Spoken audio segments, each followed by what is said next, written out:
नमस्कार दोस्तों, स्वागत है हमारे स्टडी सेंटर फॉर यू पर। आज हम पढ़ने वाले हैं के.एम. करियप्पा पर आसान शब्दों में निबंध। तो आइए शुरू करते हैं। के.एम. करियप्पा भारत के पहले कमांडर इन चीफ थे। उनका जन्म 28 जनवरी 1899 को कर्नाटक के कुर्ग में एक किसान परिवार में हुआ था। उनके पिता कोडंडेरा मडिकेरी में एक राजस्व अधिकारी थे। उनका पूरा नाम कोडंडेरा मडप्पा करियप्पा था। उनको कीपर के नाम से भी पुकारा जाता है। कहा जाता है कि जब वो फतेहगढ़ में तैनात थे तो एक ब्रिटिश अफसर की पत्नी को उनका नाम लेने में बहुत दिक्कत होती थी, इसलिए उन्होंने उन्हें कीपर पुकारना शुरू कर दिया।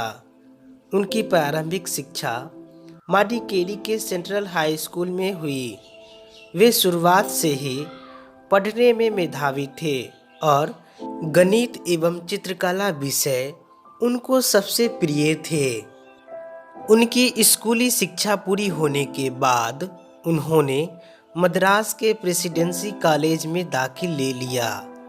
कॉलेज जीवन में उन्हें कई विद्वान अध्यापक मिले जिनका उनके जीवन पर गहरा प्रभाव पड़ा और उन्हीं के मार्गदर्शन में करियप्पा का किताबों के प्रति लगाव भी बढ़ा।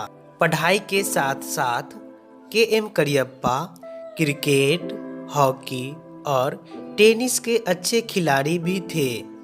पढ़ाई और खेलकूद के साथ उन्हें संगीत का भी बहुत शौक था। कॉलेज की शिक्षा पूरी करने के बाद ही उनका चयन सेना में अधिकारी के तौर पर हो गया। प्रथम विश्व युद्ध के बाद भारतीय राष्ट्रवादियों ने ब्रिटिश सरकार से भारतीयों को भी सेना में कमीशन देने की मांग की, जिसे मान लिया गया। सख्त जांच और परीक्षण के बाद के.एम. करियप्पा को उस प्रथम दल में शामिल कर लिया गया। करियप्पा ने 1947 में हुए भारत पाक युद्ध में पश्चिमी सीमा पर भारतीय सेना का नेतृत्व किया। कठिन परिस्थितियों में भी के.एम. करियप्पा ने जिस स्फूर्ति के साथ अपनी सेना का जिस प्रकार से नेतृत्व किया, उसके बाद लगभग उनका अगला कमांडर इन चीफ बनना तय हो गया। 15 जनवरी 1949 को के.एम. करियप्पा को भारतीय सेना का प्रमुख चुना गया। इस प्रकार सेना का कमांडर इन चीफ बनने वाले वे पहले भारतीय हो गए।